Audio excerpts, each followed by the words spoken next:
Fala, gente amiga, tudo bom? Eu sou Carlos Lose e este é o Batata Diário, o seu programa de dicas do Diário do Capitão. E hoje nós vamos continuar nossas análises de episódios de Jornada nas Estrelas, voltando a TNG, né, a nossa nova geração, falando especificamente do 10º episódio da primeira temporada intitulado Santuário.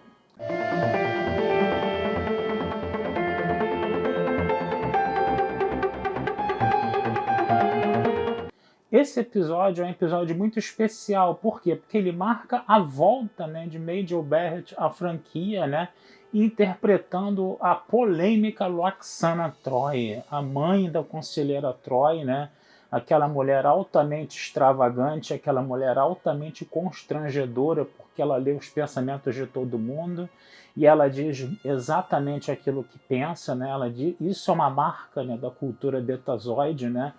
A Troi nunca mostrou esse lado da cultura betazoide, né, porque ela vivia com os humanos, né, então ela falava até para a própria mãe, né, que os humanos muitas vezes eles pensam uma coisa e falam outra, né, e a Lwaxana Troi falava que se todo mundo dissesse o que pensava, que talvez as coisas pudessem ser tão um pouco mais fáceis, né.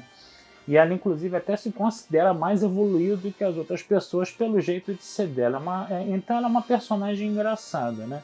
Eu confesso a vocês que quando eu vi, né, a Majel Barrett fazendo a Lwaxana Troi pela primeira vez, eu não me toquei, né, que era ela, né, no caso, né, que era a Christine Chappell, né, porque a Christine Chappell é aquela lourona, bonitona, de olhos azuis, né, e os betazoides têm olhos pretos, né, então ela teve que usar lente de contato preto, né, e eu confesso a você que eu não associei muito, né, a imagem à pessoa num primeiro momento, né. E eu achava, né, a Lwaxana Troi uma mulher muito chata, né? Mas hoje, revendo, né, esses episódios, né, e o fato também dela não estar mais entre nós, né, bate até um certo saudosismo, a gente vê esses episódios dela até com um certo carinho, né? E é interessante, né, nessa revisita, né, que pelo menos eu estou fazendo, né, séria, né, rever, né, a Majel Barrett ali, né, no caso, né? Então é um episódio até especial. Apesar de ter sido um episódio muito constrangedor, aqueles episódios da primeira temporada de TNG que a gente sabe, né, que tem os seus probleminhas, né? Mas aí o que acontece? A Majel Barrett, ela aparece, né, na Enterprise, né? Por quê? Porque a conselheira Troi, ela tá de casamento marcado, né? Faz parte da tradição você ter um casamento arranjado, né? O pai da conselheira Troi era da Terra, né? E ele, dentro dessa tradição betazoide, ele acabou arrumando, né, um marido, né, para a filha, né, no caso. Só que os pais, né, do noivo, vamos dizer assim, que se chama Wyatt, não se dão muito bem com a Lwaxana, né? Então você tem todo um conjunto de situações constrangedoras na nave, né?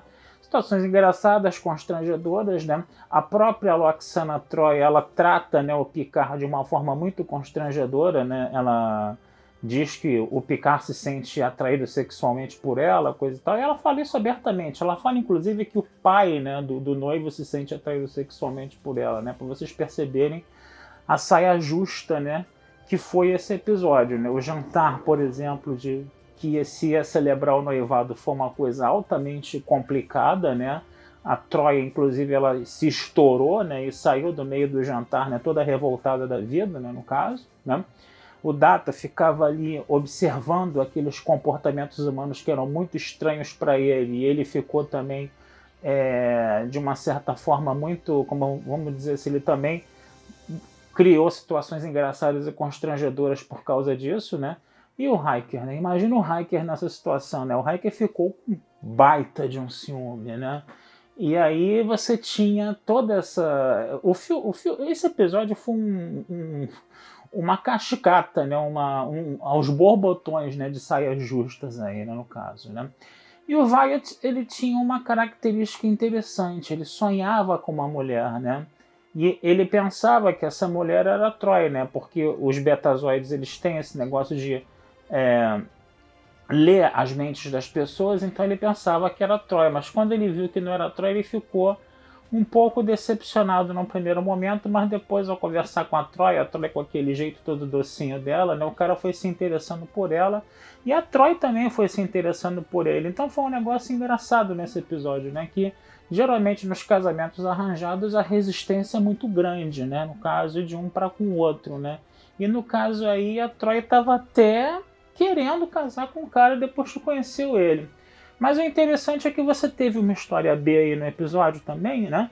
Que era de uma nave, né? Que apareceu do nada, de uma espécie que era considerada extinta, porque essa espécie acabou se extinguindo, fazendo uma guerra biológica, né? E os poucos sobreviventes dessa espécie carregavam esse vírus, né? Mortal aí no caso, né?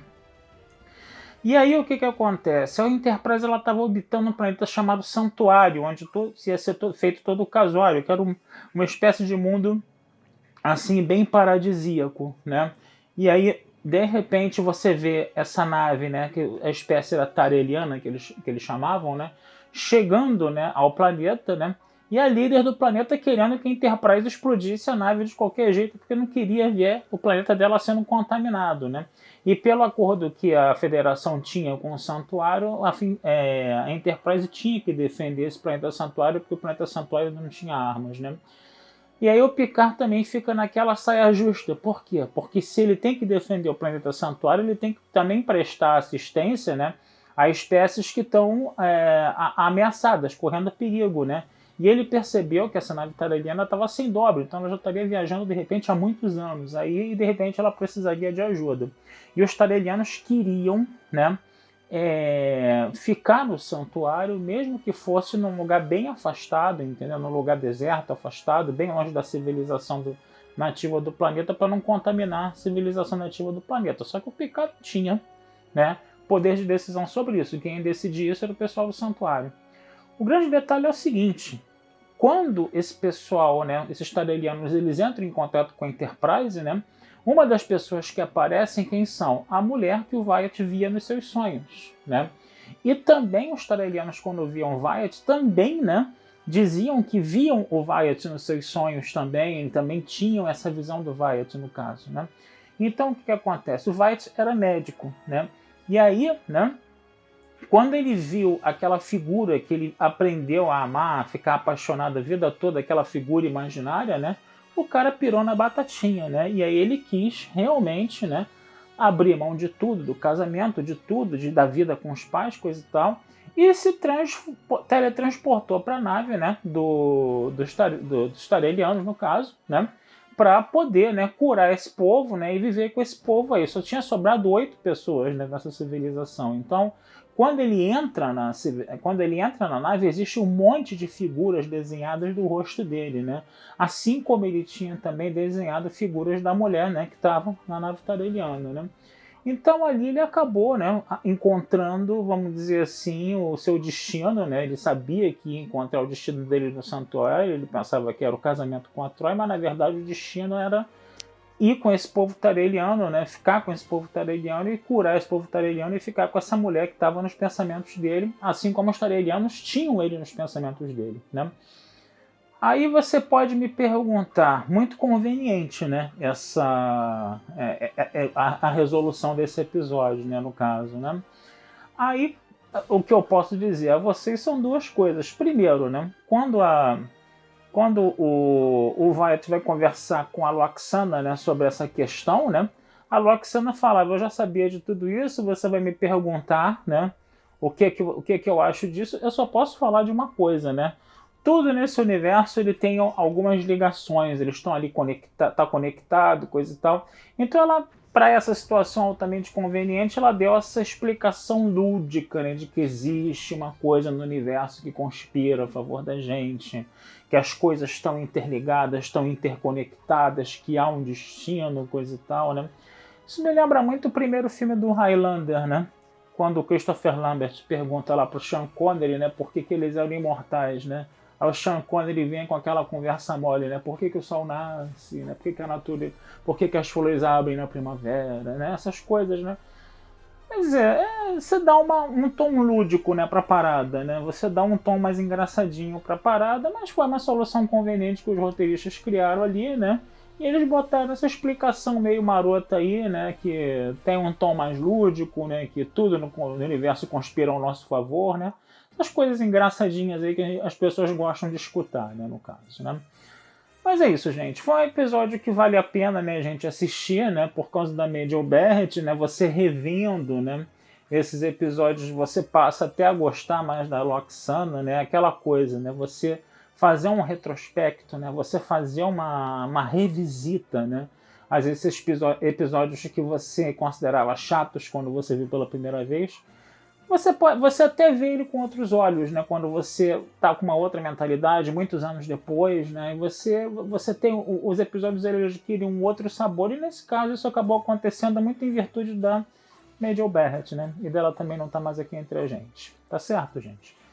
Fico aqui desejando vida longa e próspera. Esse texto vai estar lá na Batata Espacial, como sempre, tá? E não deixem de curtir, compartilhar, comentar o Diário do Capitão nas redes sociais, que isso sempre ajuda muito a gente, tá? Um abração, fui.